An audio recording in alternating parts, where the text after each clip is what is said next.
Pertanyaan saya, apakah betul memang relawan disuruh pasang badan? Oh, nggak ada. Bapak nonton aja ya nanti Keep Talking tuh.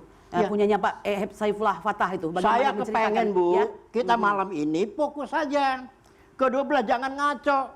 Yang terhormat lawyer kita nih, ya kalau Anda manggil Pak Jokowi, saudara Jokowi, seolah-olah Pak Jokowi ada di depan Anda. Loh, daripada saya panggil Jokowi, saudara Jokowi Silakan, itu itu hak penghormatan. Anda, hak Anda.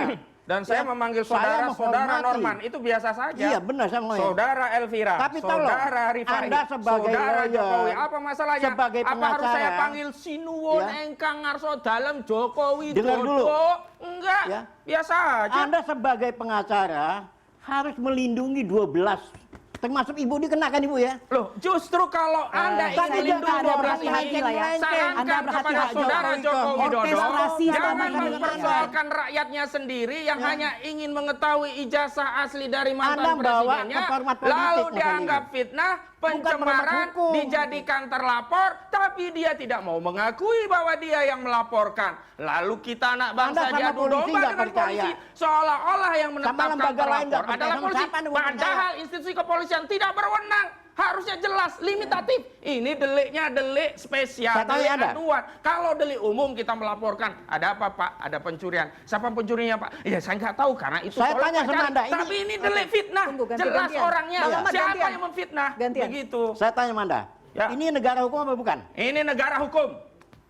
Ini negara Pancasila apa bukan? Negara Pancasila. Yakin dengan Pancasila? Yakin. Pancasila sebagai sumber dari segala sumber hukum. Pancasila itu tidak mengajarkan seorang menjadi pihak yang sangat pengecut. Artinya kalau negara hukum rakyatnya sendiri. Percayakan kepada hukum. Siapa yang tidak percaya? Ya, kalau ada yang keliru dikritisi. Kalau keliru dibiarkan. Ini namanya menjebloskan. Ini bolak-balik. Urusan Pak Jokowi diusik-usik. Lah, karena dia ada masalah. Jadi kalau dia tidak ada masalah, kan diusik-usik. Kalau ijazahnya asli, Pak SBY, nggak ada ijazahnya asli. urusannya dengan Anda. Nggak diusik-usik. Sudah dijelaskan bahwa ijazahnya asli. Ijazah ini akan di pengadilan, Anda bisa lihat. Saya ingin tegaskan sebenarnya kan ada 3 mekanisme ya. 3 mekanisme untuk menyelesaikan perseteruan soal ijazah ini. Pertama, mekanisme PT-UN. Memang problemnya lewat 90 hari, tidak mungkin bisa diuji melalui pengadilan tata usaha negara. Yang kedua, mekanisme perdata. Persoalannya, setiap pengadilan yang digugat berkaitan dengan ijazah saudara Joko Widodo selalu menyatakan kami tidak berwenang, NO. Jadi tidak bisa masuk pokok perkara.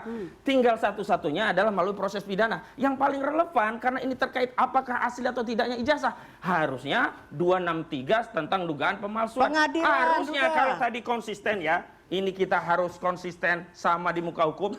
Nah, konsistennya harusnya begini. Harusnya laporan TPUA itu juga diterima LP.